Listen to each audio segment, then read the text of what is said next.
So it seems that the fifth round was super popular for a lot of our ACC players. We're going to talk about some of these individuals, whether it was a hit or miss, and what are the sorts of things that maybe we can find ourselves, especially here in this conference, elevating for the top 1 to 2 days when it comes to NFL draft when it's all said and done. Promise, this is the last NFL draft content talk we'll have for the week. Maybe. We'll try it. See how it goes.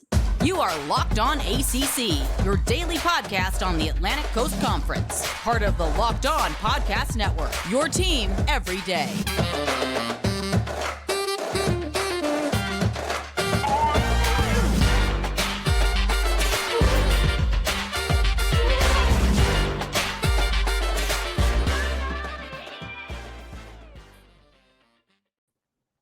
What's going on, everybody? Welcome to today's edition of Locked On ACC. I'm your host, Candace Cooper, joined by Kenton Gibbs of Locked On ACC and Locked On Wolfpack each and every day. You can find us wherever you listen to pods, so make sure you download, subscribe to our YouTube channel as well as our audio space. Kenton and I have felt like, NFL draft could squeak out one more episode, a little conversation starter, if you will. If you did not check out yesterday's episode talking about the ACC versus the SEC and Big Ten, it was a good one, let me tell you. But today, got a little fifth round action. It seemed that was a very popular space for a lot of our athletes. So we're just going to give you a little hit and miss, live action, quick thought show to round out the conversation towards our 2023 NFL draft tease. Kenton, how are you feeling?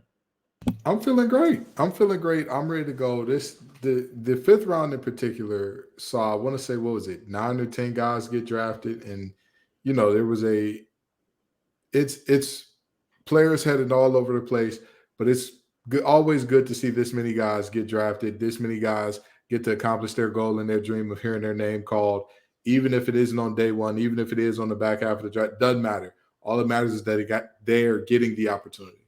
100%. And we know that, you're a big Lakers fan, so we're not going to try and keep you too long. We know you got some things to do here. Lakers-Warriors game happening. Are you excited about that or no? First of all, I'm not a Lakers fan. I'm a Pistons fan. All right, don't disrespect me like that now. You know what I mean? LeBron's my guy and all, but I am a Pistons fan. Don't get that one twisted. But I'm always a fan of high quality sports when there's something on the line.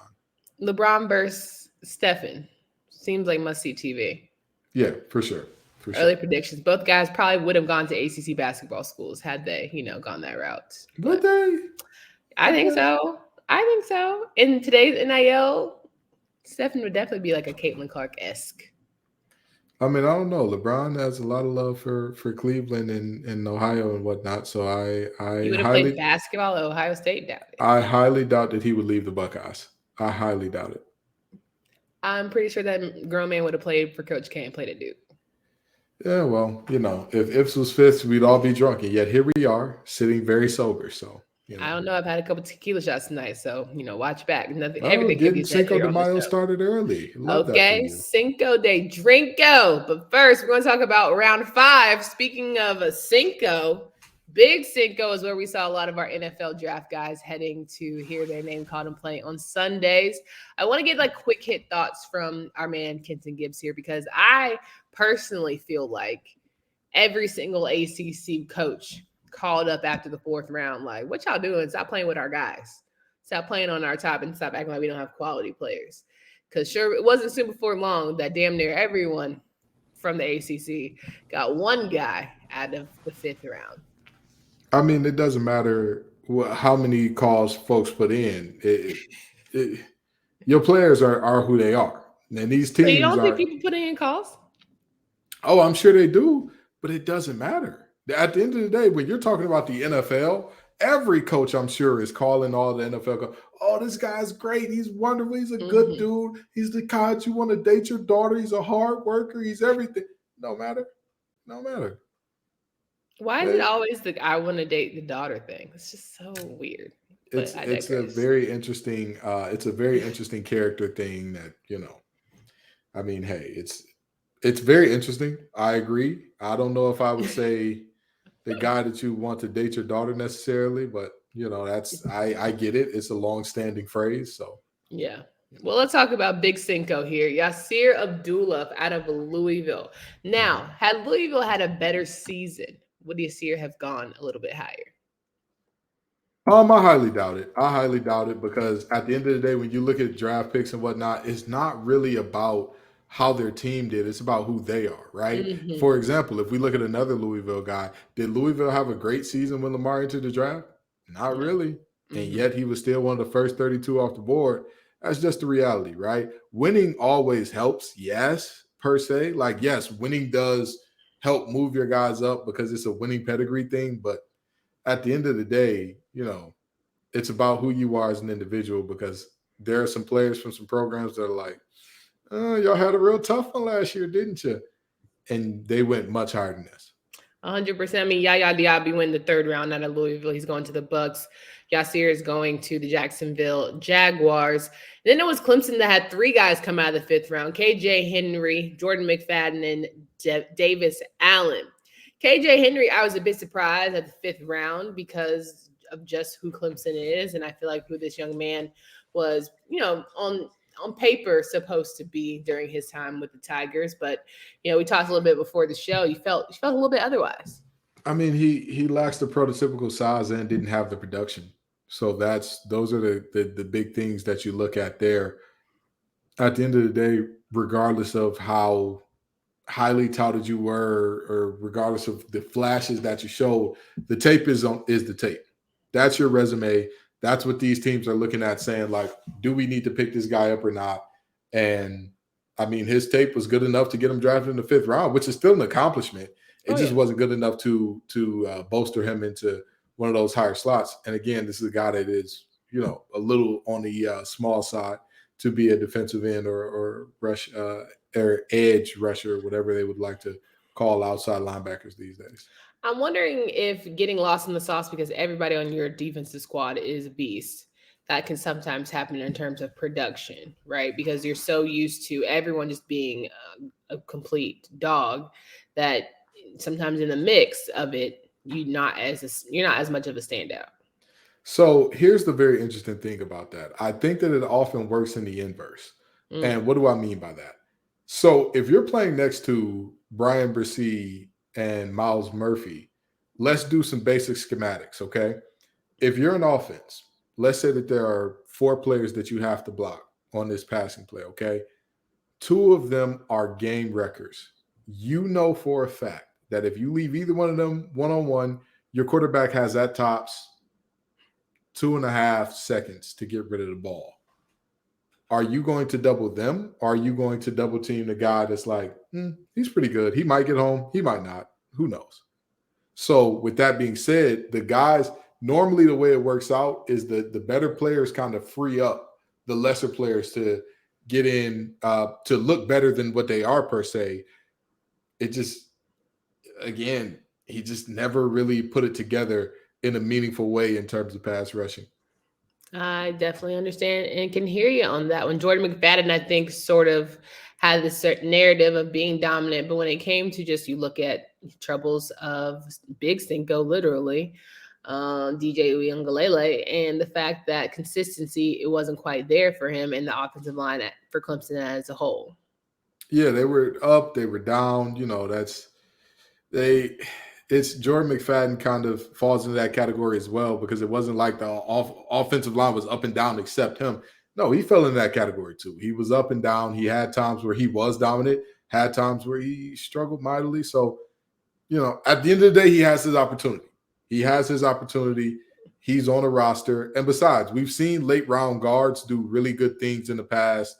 Looking at you, Nate Davis, going on to become a starter and do really good things for, I believe it was the Chiefs recently. So it's not impossible for him to kind of figure out those inconsistency issues and kind of get better with that, but that's just the reality now.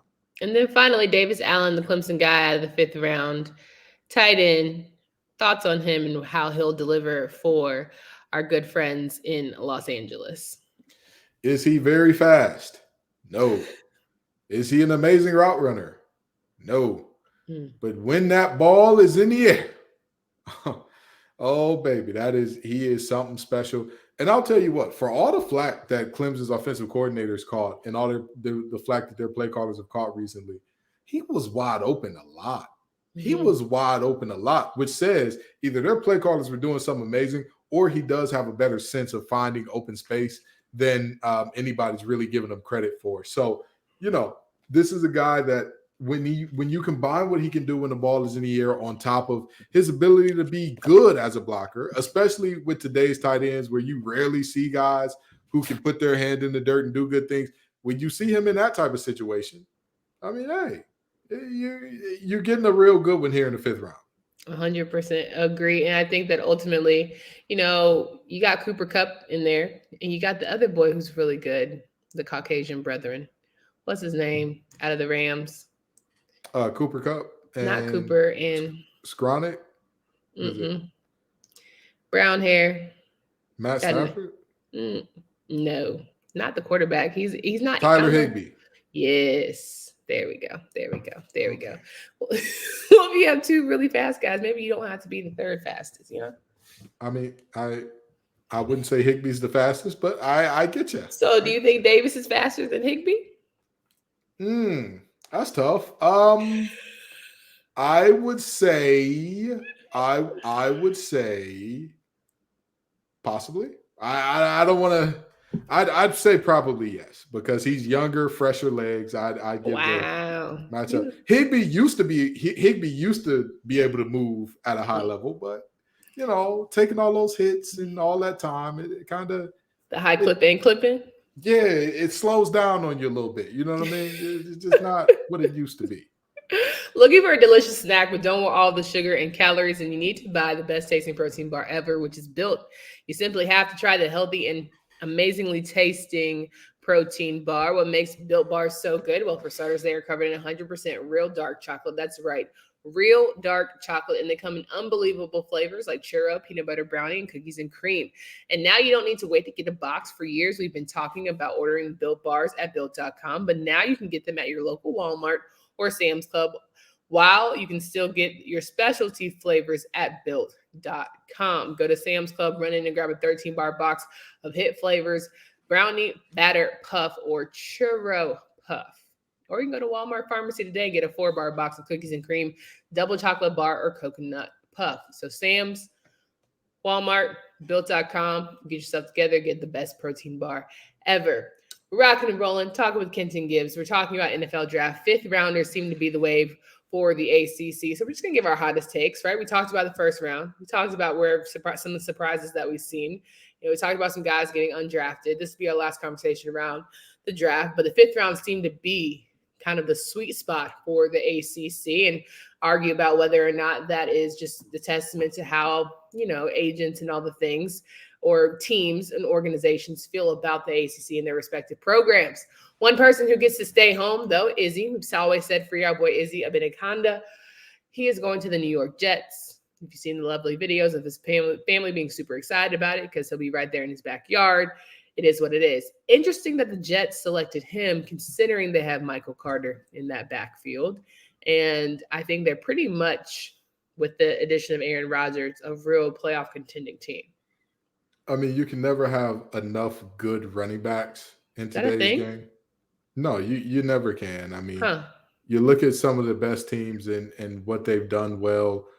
They've stockpiled running backs, really good running backs. Look at the 49ers, right? They keep a backfield that's loaded with 2 to 3 guys that can all give it to you in all different kinds of ways.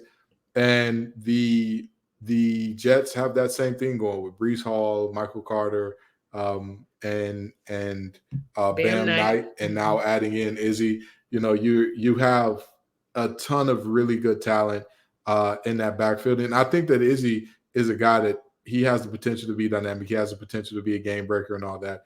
And also it helps them not have to rush Breece Hall back from his ACL recovery.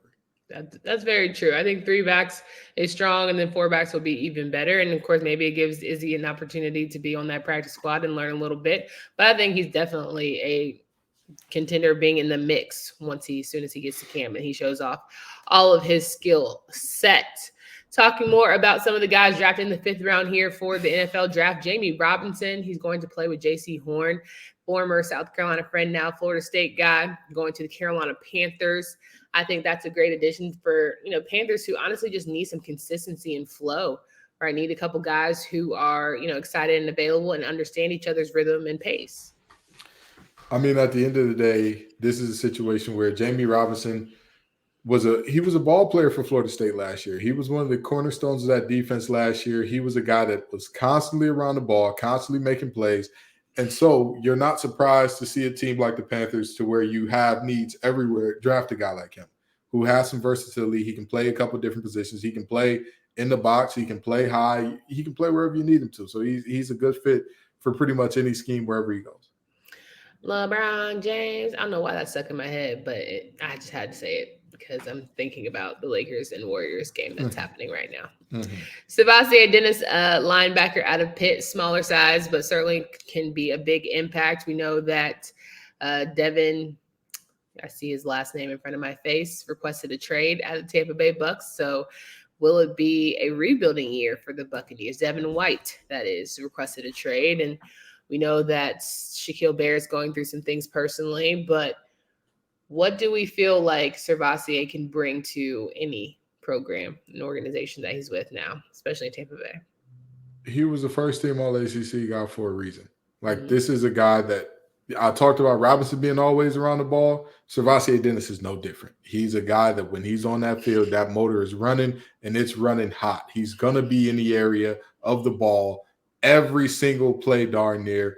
And at the end of the day, that is a great trait to have, because that says something about not only your motor, but also your instincts and knowing how to diagnose plays and where plays are going. Servassier Dennis is a guy that could turn out to be a really big get in the 5th round, because like you talked about with the linebacker situation that they got going on, it's possible. Yeah.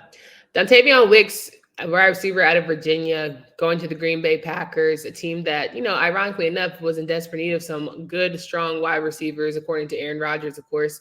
But the fact that we had my guy going to the Packers and trying to be a new energy to that organization, it'll be fun to see him play. I think he was probably one of the few bright spots for Virginia last season.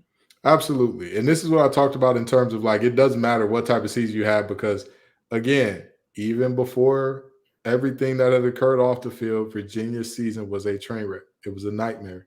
And yet and still, if you can ball, have game, will travel, right? And that's just the reality. He has game. The NFL found him. He can stick around in the league for a while and do some good things. That remains to be seen. But I'm excited for him nonetheless. Again, they're always excited for these young men getting their opportunity and to get their foot in the door and do good things at the NFL level. Final two to talk about here. Will Mallory out of Miami going to the Colts. Colts building it up nicely. I think an Anthony Richardson and Mallory combination is going to be nice for those guys in Indy. I like Will Mallory a lot more than many people do. I don't. Do you like him more than Davis Allen? I think that they do different things well, but I don't know about that one necessarily. Do you like them both more than my boy Wilson from Florida State? I'll tell you, Johnny. No, are you out of your mind? Are you well? Are you okay? That's not a serious question. That's not fair to those two. But with that being said, Mallory isn't quite the jumper. He isn't quite the hey, I know that the ball is, I know exactly where the ball is. I have amazing body control, but he's a really good route runner. When I've seen him, he really does have a good sense of okay, here's the hole in the zone. The linebacker is creeping towards me. Let me just move over to the left a little bit to create a wider throwing window. He is a really, really savvy player who understands the ins and outs of route running at a little bit higher of a level than I would say I've seen out of Davis. But again, they're different types of players. They specialize in different things. Will Mallory's a big body as well. I'd like to see him come along as a blocker, but again, a tight end in the 5th round, he'll have time to do so. And last but not least, our guy in North Carolina going to the Dallas Cowboys is Simon Richards, offensive tackle. I'm going to leave it right there for Kenton to give his take before I crack a joke. I mean, the Cowboys are looking to rebuild that offensive line. They have been looking to give that offensive line shots in the arm for quite some time. Their offensive line was aging. That team as a whole was aging, and this is part of making that offensive line younger. I get it.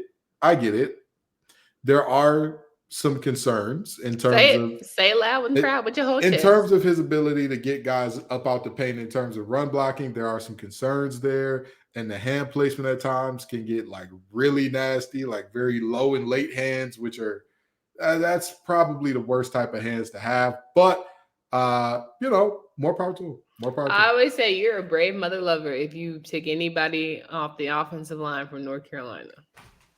Well, but at the same time, they're still the same offensive line to have Drake getting busy this season. So, I mean, hey, it's like saying don't take a quarterback from Ohio State. I'm sure that Stroud will excel based upon his own merit. Wait, what? That's the thing? Yeah, people say don't take a quarterback from Ohio State because a lot of them have been they've underperformed to say the least. And I don't think that that's fair to anybody, including these offensive linemen from the school Carolina. out there in Chapel Hill. But yeah, it's a situation where again he can be good. He could be good in the league. I can see it happening. He'll have time to develop behind some like superstars in terms of offensive line. So. Well, when it's all said and done, listen, this is the nuts and bolts of the NFL draft. We conclude here by talking about fifth round being the strongest, but certainly, again, we had a few guys out of every single one of those bad boys, and we hope to see them succeed and do big things. But if anything, it gets me excited about this upcoming season because I think if for nothing else, this play will be elevated with no divisions and the fact that some of our staple programs, our storied programs like Florida States of the world, could be elevating our national coverage. Drake May coming back. Will he have a sophomore slump? Miami, Mario Cristobal. Is this the time? I mean, it's possible. It's possible. I don't want to rule anything out. But like I said in yesterday's episode, when we look at players getting drafted, Mario, brother, you gotta, do the thing. Do the thing. Your backyard is known for being a massive producer of NFL talent, hotbed of NFL talent. Go get them, keep them, build a fence around, as Jimmy Johnson put it, build a fence around the state of Miami, right, which is that South Florida area. Brother, build that fence. Don't let nobody out. There's something to be said about the fact that Pitt and Pat Narduzzi still have top and that guys going to the NFL more than anybody else here in this conference, considering, especially like Pitt's not the most historically well-known football program, but they do have some studs that come out of that bad boy. I'm not going to take that away from them at all. But in the current ACC outlook, they're definitely not, the first team that comes to mind. Yeah. They're the most recent coastal team, or they're going to be the last ever coastal team to win one, I guess, as it stands in terms of like the divisions that were used to exist. But with that being said, even still, you're right. They're not a team that you think of every year as like, they're going to be dominant. Oh boy, you got Pitt on the schedule. Yikes. Go ahead and chalk up an L. They're not quite that team. They are a team that is going to be physical. It's going to be a tough game. It's going to be some hitting. You better strap on your big boy pads that day. Very similar to the Adagio Boston College teams, just with a lot more offense. But they're a physical team. They're a team that, hey, I get it. I get why teams want defenders from Pitt, because they are fast, they fly around, and they'll hit you. They'll thud you up. They'll lay the lumber to you, and you may win the game, but you're gonna need that ice tub afterwards. All right, coming down the pipeline, some more ACC schedule outlooks. We got to talk about Georgia Tech. We got to talk about Virginia Tech. We got to talk about Virginia, your favorites, Kenton. We got to give a little schedule preview. We got to make sure people know just where they'll land. And if you have not checked out all of our ACC football 2023 schedule drops, please go to our YouTube page where we have a special playlist of all of those so you can see our thoughts and you can hear how Kenton loves North Carolina so very much. Especially Mac Brown. For sure. He's my favorite. Oh, he's my favorite. That old McCullough, that sneaky devil him. And how it's a put up or shut up year for NC State. Yeah, I don't know who said that, but and how it's a year. What are we gonna get from Louisville? Head scratching at best. That's fair. That's the first statement that's been accurate so far. But will Clemson just dominate everyone else? That's the real tea. That's always the question in the ACC. That's always the question. Is it going to be Clemson and everybody else again, or will there be a challenger to rise up and slay the dragon? I think it's going to be Florida State in the conversation this year. We'll see. But no divisions will make it fun for sure. Make sure you guys download, subscribe to the podcast from anywhere you listen to podcasts. Hit up Locked On Podcast Network. You can find us each and every day as your favorite team. Conference does anything that we can. And yes, welcome to the Brahmin Wealth of Kentucky. We'll see. You got to give us your insights here on Louisville. I love that. That's so good. That's a really good one. Love that.